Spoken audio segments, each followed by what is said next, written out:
Psychological horror has become quite the fascination of mine, seeing how developers can make truly terrifying games that really mess with your head without having to rely on jump scares at all. And on my search for more games of this genre, I stumbled across another gem, that game being the topic of today's video, Needy Streamer Overload. Needy Streamer Overload presents itself at first as a very cutesy anime game, where your goal is to help the protagonists reach 1 million followers on their streaming channel. All you need is to manage a couple of bars like affection and stress and mental darkness, and yeah, no, you can see right from the jump where this is going. You have to reach your goal of 1 million followers within 1 month, whilst managing your time well enough in-game to do this successfully without letting any of those bars get too high, which admittedly I haven't managed to do yet, but give me a break guys, it's a challenging game, okay? Each action will have a consequence in terms of affecting the free bars. For example, streaming will always increase stress levels, but depending on the type of stream you choose, it may also increase mental darkness, and at a greater rate. There is a wide variety of types of streams that you can choose to do, such as just chatting, let's plays, conspiracy theories,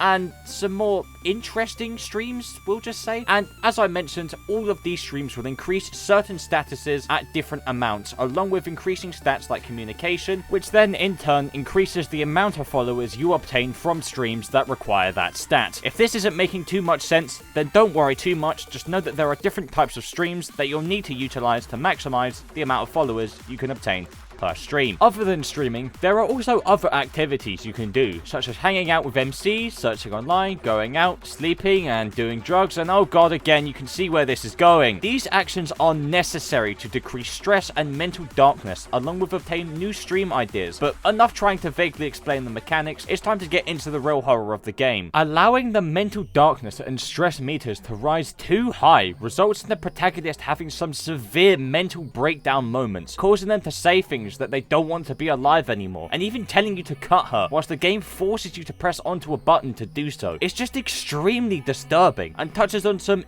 really serious and real struggles that people go through in the real world. These moments sometimes cause the screen to fuzz up and become very contorted and twisted, which really adds to bring out the horror in these moments. These flashes of horror are very sudden and almost come out of nowhere upon an unsuspecting player, which really adds to making you feel so uncomfortable and messed with, which is exactly what a game like this should do. There is actually a multitude of different endings for this game, which gives it a lot of replay value, trying to obtain them all whilst being slapped with some extremely disturbing content. Exactly what we love to see from a game like this. One of the endings I managed to get was when I maxed out the protagonist affection meter, thinking that it wasn't a meter that I really needed to keep tabs on, only to be slapped with her becoming extremely obsessive as the screen becomes covered in the words "I love you," along with being spammed in messages with this exact same string of words. This really threw me off guard, because if anything, I was expecting that I needed to keep this meter high, as having it too low would cause issues, but it turns out I was wrong. I mentioned the use of drugs earlier, so let's mention them now in more detail. They start off very tame, with just some tablets that you can use to calm down your protagonist, which in turn decreases stress and mental darkness, but the game gives you the option to make them take way more than they need to, resulting in an overdose. This, for the first time, causes a new stream idea,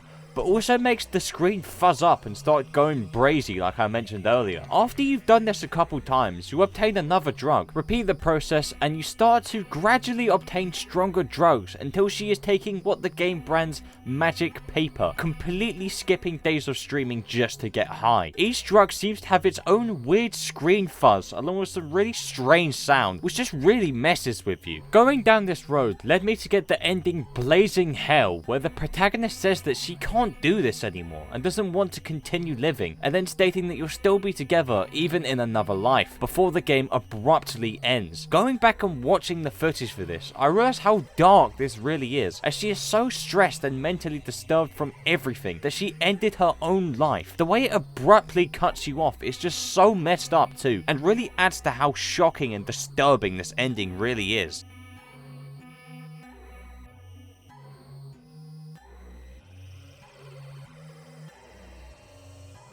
I've touched on a couple different endings for this game now, but possibly one of the most disturbing and uncomfortable endings that I have managed to get so far involved our protagonist Kangel becoming so stressed and mentally disturbed that hate comments online really started to mess with her head and drove her to complete insanity, where she would ramble on about random topics and become so paranoid about fans trying to find her address that she would start hallucinating that people were spam ringing her doorbell. The most messed up thing about all of this is how the chat reacts, as you can clearly see that Kangel is absolutely losing her marbles. Even the background of her stream starts to get torn down and everything just looks really dimly lit and destroyed. And yet the chat reacts as if this is all just some big joke and something to all have a bit of fun over, while she is quite literally losing all of her remaining sanity. It's just so eerie and almost dystopian, but I guess it isn't too far off what some people are like online. If they are getting entertainment, they don't really care about the person's mental health, which makes it all the more messed up. The final scene we see in this ending has probably some of the most uncomfortable audio that sounds like metal being scraped against concrete or something. Our protagonist holds a picture frame of herself with blood all over her face as she rambles about how in the Bible demons only killed like 10 people, but God killed millions. And because of this fact, she doesn't understand why when someone does something wrong, people call them a demon, as if they've done something really bad, shouldn't they be called God? Which is clearly just some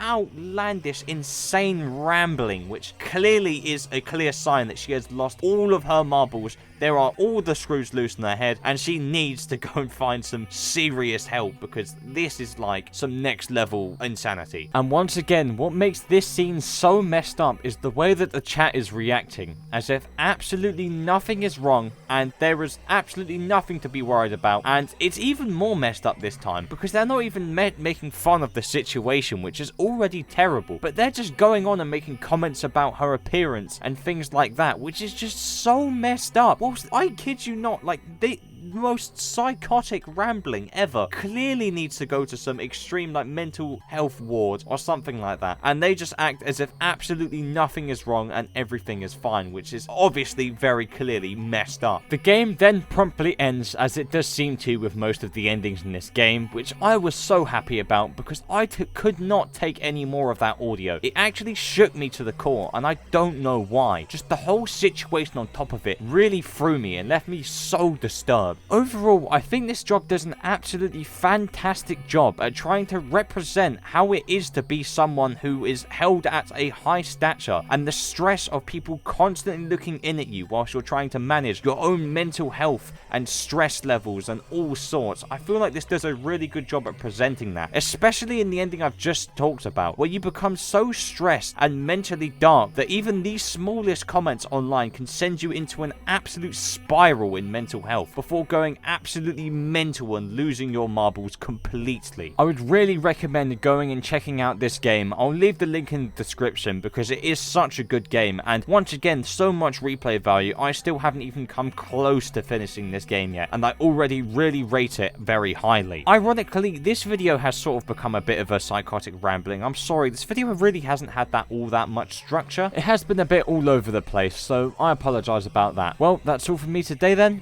Have a good day, evening or night, wherever you are, and I'll see you in the next one.